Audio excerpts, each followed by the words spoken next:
Le rôle de député, c'est tout de même un rôle important. Le député légifère, il représente, parce qu'il est issu d'une circonscription électorale, et ensuite il contrôle l'action du gouvernement.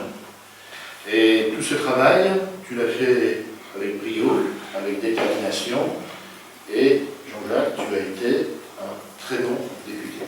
Des législatives sur cette 4e circonscription, avec notamment cette présentation à la presse, exercice habituel, je pense nécessaire pour marquer le départ officiel, même si la campagne officielle démarrera lundi 22, lundi prochain.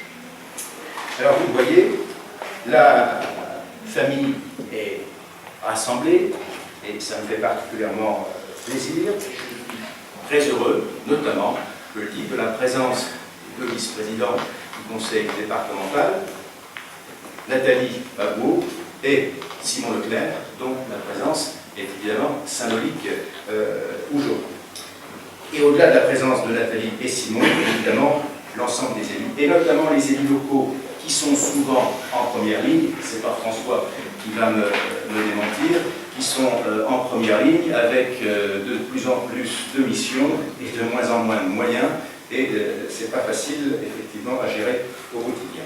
Rassembler sa famille, c'est évidemment le préalable, en fait, à rassembler les Vosgiennes, les Vosgiens, et puis au-delà, les Françaises et les Français, autour des idées de la droite et du centre. L'objectif local, c'est tout simplement de faire entendre la voix de la plaine au Parlement, de faire entendre la voix de la plaine à Paris. Je remarque simplement que cette voix de la plaine, soit a été inaudible, soit elle s'est tue, soit elle n'a pas été écoutée. Défendre les intérêts des territoires ruraux qui sont malmenés, oubliés, délaissés. L'actualité, là aussi, toutes les semaines, tous les mois, vous en apporte des preuves flagrantes.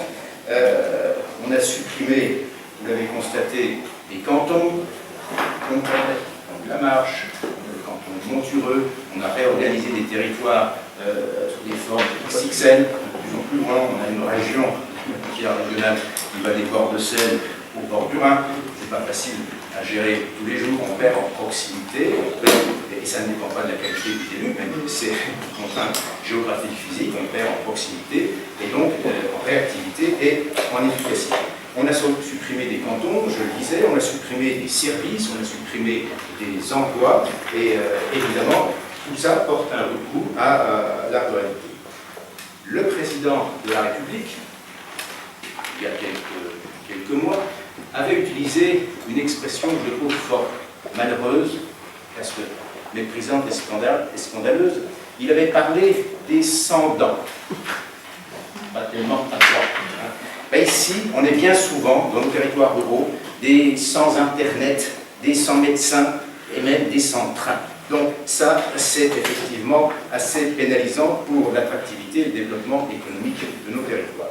Donc il faudra batailler, se bagarrer, évidemment, pour essayer d'améliorer, entre autres, la couverture en très haut débit et de fibre optique sur le territoire, améliorer l'accès aux soins, lutter contre la désertification médicale, essayer de maintenir des dessertes ferroviaires, assurer un développement économique au sens large, industriel, artisanal, commercial, agricole, dans des secteurs évidemment qui sont marqués par l'agriculture. Je dis souvent que beaucoup de métiers sont utiles, mais peut-être le seul indispensable, c'est bien celui d'agriculteur. Et il ne faut pas les oublier. Et puis, évidemment, sur ce territoire aussi, à l'intérieur de ce développement économique au sens large, le thermalisme occupe une part prépondérante en termes d'emploi. Donc, cet objectif local est capital. C'est un projet clair, intitulé « Une majorité pour la France », l'union de la droite et du centre.